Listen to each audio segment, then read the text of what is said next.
Ciao a tutti.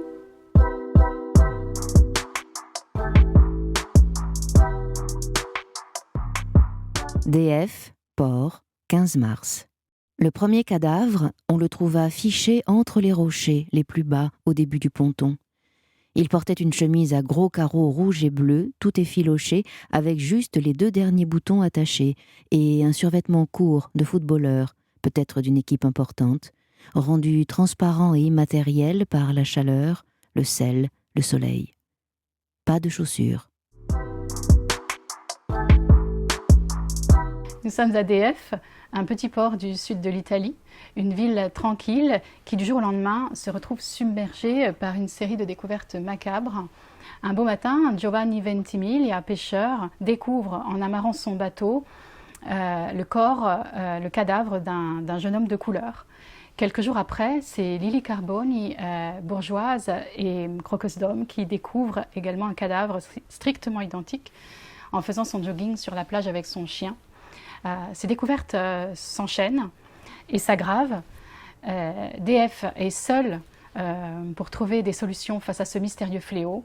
Je ne vous en dis pas plus, c'est un roman somptueux et magistral. Giulio Cavalli est né en 1977 à Milan. C'est d'abord un écrivain et un homme de théâtre. Il aime écouter des histoires et les raconter dans ses livres et sur scène. Il est contre l'indifférence et les indifférents, sous toutes leurs formes, et donc engagé dans la vie politique et la lutte anti-mafia. Il est d'ailleurs sous protection judiciaire depuis 2007.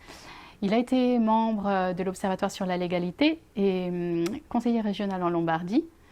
Il a écrit plusieurs romans d'investigation et il collabore avec différents journaux italiens. À l'autre bout de la mer, Carnaille, en italien, a été finaliste des prix Strega, Campiello et Napoli, et c'est son 5e roman.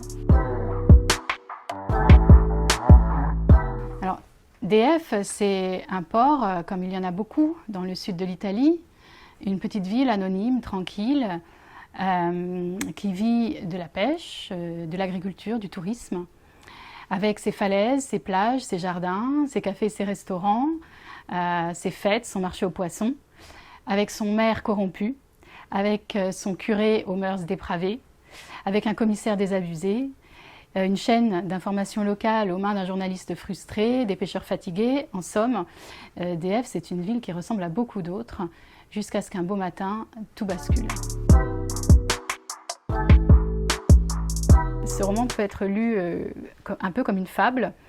Et je ne sais pas si je parlerais de morale, je ne sais pas si l'auteur y verrait une morale. Je pense plutôt qu'il nous met en garde contre l'illusion de tout contrôler, de vouloir se protéger contre tout, contre l'indifférence et la peur de l'autre, de l'étranger, de l'inconnu, ses conséquences ravageuses. Et je pense que Giulio Cavalli nous rappelle aussi le pouvoir fabuleux des mots, de l'ironie et de la dérision à la manière d'un Céline ou d'un Saramago.